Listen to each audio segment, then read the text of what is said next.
Parotitis, the 3rd, November 19th, 2024. We're going to look into bruxism and recurrent parotitis. So, the causes of recurrent parotitis include conditions such as immune conditions or autoimmune conditions, meaning the immune system is attacking the body of the patient. So it's a self-attack, and this often involve multiple organs such as the skin, kidney, etc. So it does not exclude the parotid gland from being attacked as well. And when it occurs, since the immune system belongs to the patient and remains until their entire life, autoimmune diseases often recur or is triggered by other things such as infections. So it is common for people with autoimmune disorders to have flare-ups during infections such as common cold, etc. So recurrent parotitis is also not off the charts when it comes to people with autoimmune conditions. Obstructions, whether it's an internal obstruction, which is coming from pathology that originates from the gland or the ductal system itself, such as tumor of the parotid gland, stones as in salivary stone or what's called sialolithiasis. It can cause obstruction, internal obstruction to the parotid gland, particularly the parotid duct, which is called Stensen's duct. And also, foreign objects can cause external compression, such as debris from a wound that is close to the parotid duct, or tumors such as lipoma or lymphangioma or hemangioma. When it is situated nearby the parotid duct, it can cause blockage of the flow of the saliva from the gland, therefore obstructing it and allowing bacteria to grow in the parotid gland, causing infection. Trauma can also obviously cause malfunction or destruction or damage to the parotid duct or the parotid gland itself in a way that causes blockage of the salivary outflow. Stensen's duct, which is another name for the parotid duct, it travels from the anteriosuperior, that is, the upper and front edge of the parotid gland. The parotid gland itself is located in front of the auricle of the ear. And from the front upper portion of the parotid gland, this duct, this parotid duct, it emerges and runs crossing over the masseter muscle, which we will visualize later through imaging pictures. And after going over the masseter muscle, which is muscle used to chew, to clench your teeth, this parotid duct then pierces buccinator tissues, including buccinator muscle itself, buccinator fascia, and then the subcutaneous fat, the buccal fat. So from this explanation of the course or the trajectory of the parotid duct, it is easy to imagine how pathologies of the route that the parotid duct takes can cause obstruction. And in this case, masseter muscle hypertrophy, for example, in the case of bruxism is when the patient clenches their teeth and grinds their teeth when they sleep. This of course involves the masseter muscle. This can lead to hypertrophy due to overuse of the masseter muscle. And since the masseter is one of the structure that is very close to the parotid duct along its trajectory, it can easily cause kinking of the duct and thus obstruct the salivary outflow. And again, this obstruction can lead to parotitis that occurs over and over again. However, it seems that hypertrophy of the masseter muscle itself is not enough to cause recurrent parotitis. There has to be an act of bruxism itself. So masseter muscle being large does not justify it being the cause of recurrent parotitis itself. Not in the majority of cases, it seems, based on this study.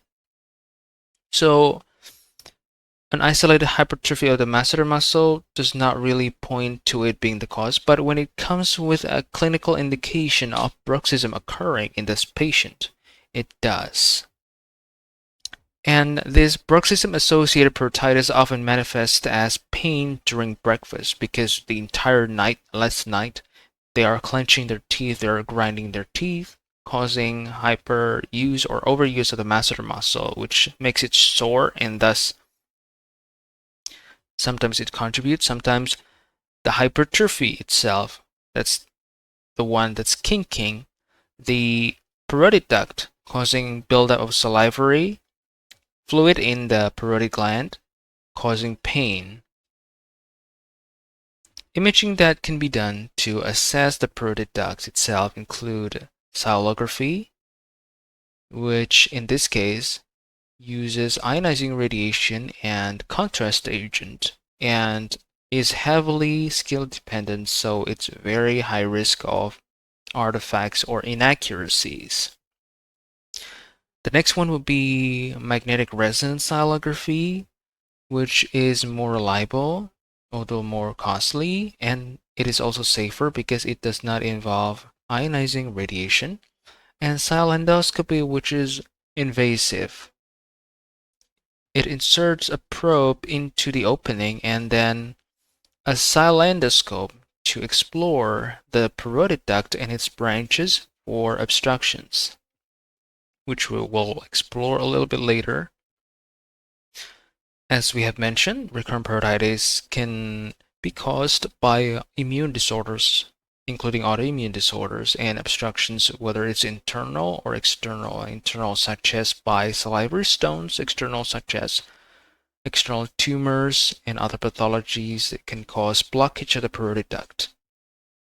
The Stensen's duct or the parotid duct leads from the anteriosuperior margin of the parotid gland, going over like a bridge over the masseter muscle, and then it runs to the mouth internally, almost perpendicularly to the lining of the mouth, the inner side of the cheek, going through buccal fat pad, buccopharyngeal fascia, and the buccinator muscle.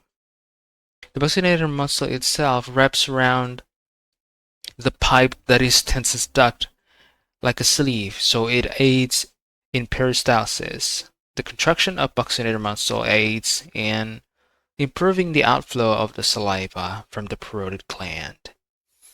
When the masseter muscle is enlarged, it can kink the Stensen's duct, causing obstruction, which eventually leads to sialendinitis. Sialendinitis is basically sialo means saliva, adenitis means inflammation of the gland, and the salivary gland in question right now is the parotid muscle.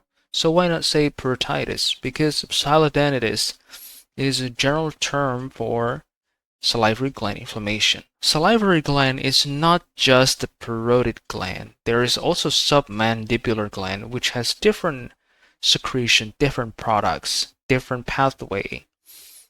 So this enlargement of the masseter can cause parotitis that recurs.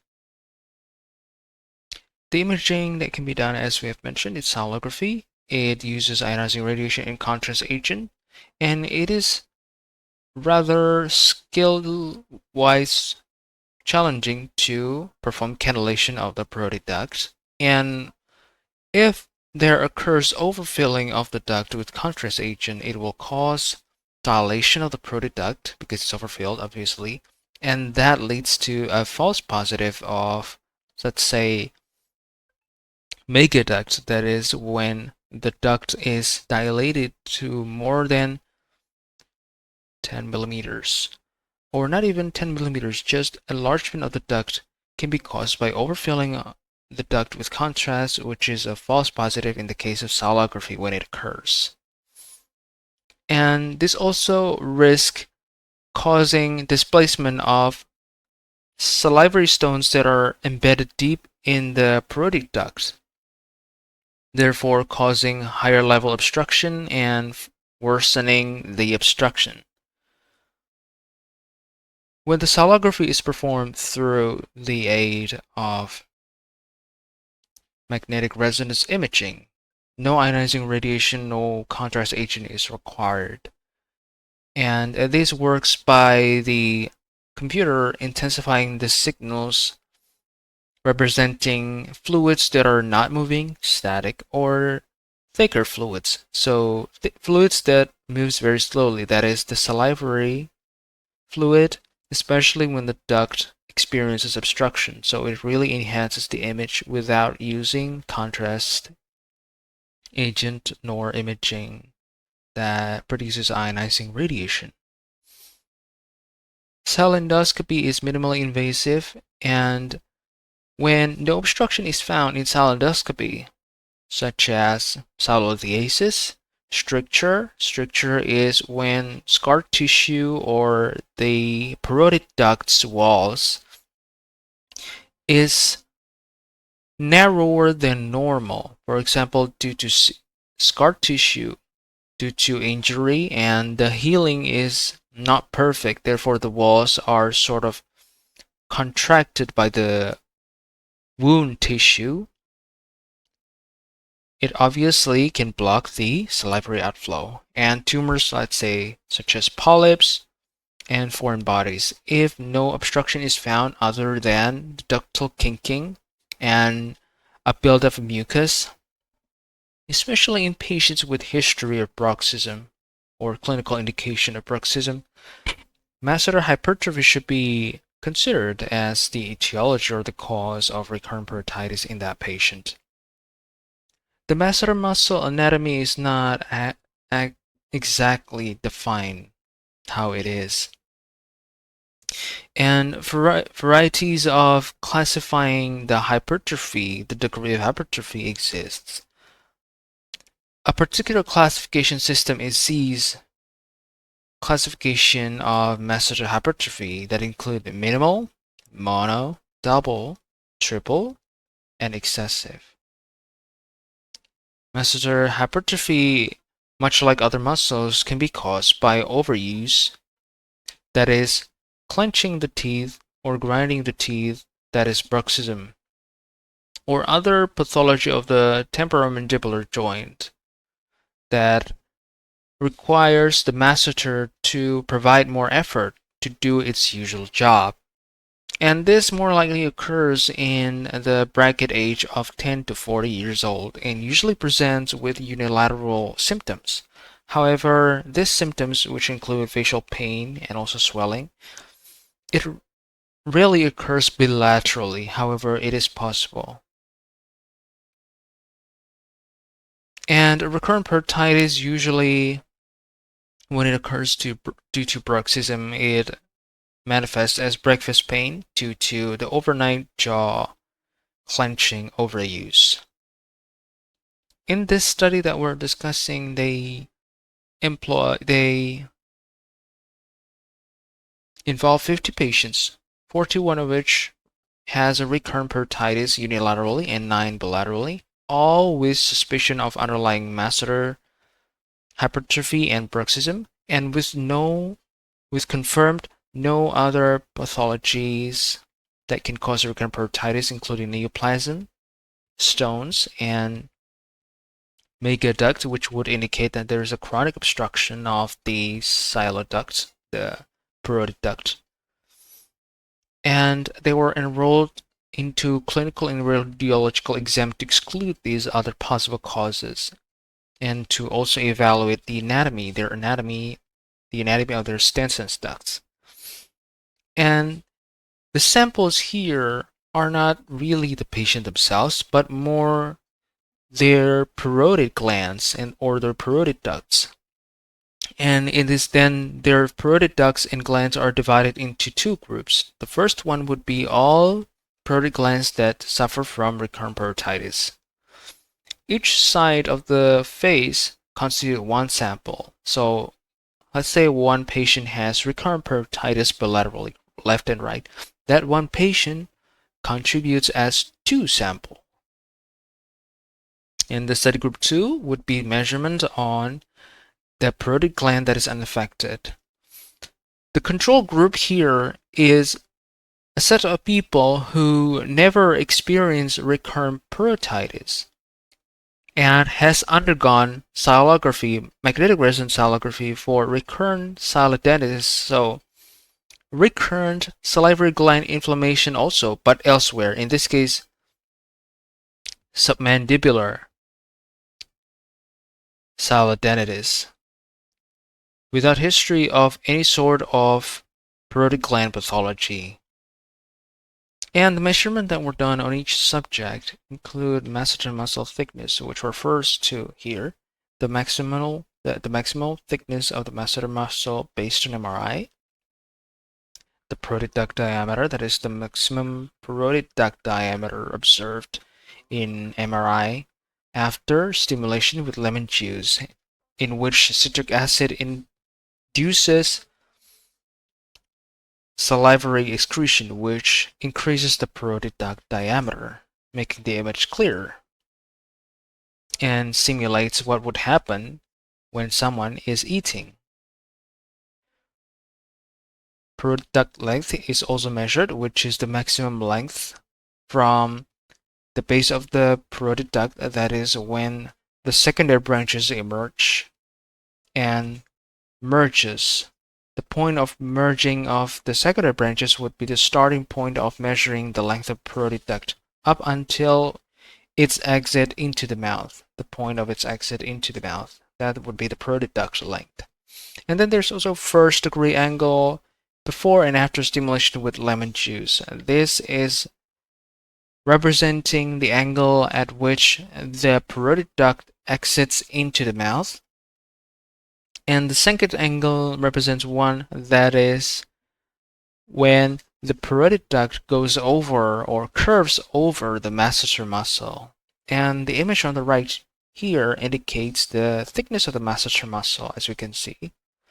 And this image on the left would be the parotid duct length. As you can see, by arbitrary or by pure estimates, you can see that there's an acute angle over here. It's not really an acute angle, as in it's still a wide angle, although out of all angles that you can see out of the structure at the left, that green line, the most acute is the one that lies very close to the skin, just over the bulging muscle, the masseter muscle, the one that is indicated by 6.56 millimeter, which represents the length at which the most king is produced over the masseter muscle upon the parotid duct. And the right image would be the parotid duct diameter. This would be the image of the first degree, that is the 151 degree. That's the first degree angle, which is the angle at which the parotid duct enters the mouth, the oral cavity. And then the 139 degree represents the second degree or angle of the parotid duct, where it overlies the masseter muscle, where it crosses over the masseter muscle. Sialendoscopy is performed with local anesthesia in the operating theater, and then blunt tip lacrimal gland probe is then used to dilate the Stensen duct entry hole or ostium, so that a small, in this case 0.8 millimeter diameter semi-flexible angled sialendoscope is inserted to explore the duct and appropriate branches up to the tertiary branches to confirm any pathology and other signs of kinking, etc. And this examination is considered done when all the viable branches were explored that is free from mucus plugs. This would be what's termed parotid duct wall. So this is where the parotid duct turns so acutely or turns with enough sharpness of an angle to allow the sialendoscope, to allow the examiner through the sialendoscope to see the wall clearly of the parotid duct. This is when the masseter muscle is crossed by the parotid duct, producing this acute angle of a turn, allowing us to see the parotid duct wall, which is also called acute Stensen's duct angle. And out of all the parameters that were measured in this study, which include masseter thickness, parotid duct diameter, parotid duct length, and first and second degree angle of the parotid duct, the ones that are statistically significant for the development of recurrent parotitis include higher duct length, so longer parotid duct, but only in male patients, and larger duct diameter in both male and female patients. They are all statistically significant for the development of recurrent parotitis. However, the impact of each of these factors are not enough to cause the parotid to undergo recurrent inflammation. So, in this case, the clinical history or the presence of bruxism itself were deemed necessary for these factors to then contribute to the development of recurrent parotitis. When compared to previous studies regarding the parotid duct and recurrent parotitis and bruxism, there is some difference in measurements in which there is a higher thickness of the masseter muscle in this study in people that are male and of more advanced age. This is contradictory to previous studies where male and older individuals have thinner masseter muscle. However, this is not statistically significant. This difference itself may also be attributed to the sialography, in which skills are very determining for the result that we get. So it may be a measurement artifact that is inherent risk of sialography.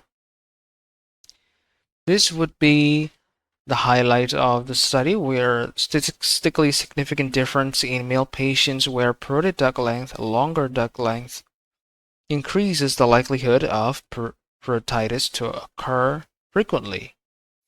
And in overall results, only parotid duct diameter universally increases the likelihood of parotitis to recur. However, again, these factors are not impactful enough to cause recurrent parotitis by themselves. It requires clinical history of bruxism in the patient.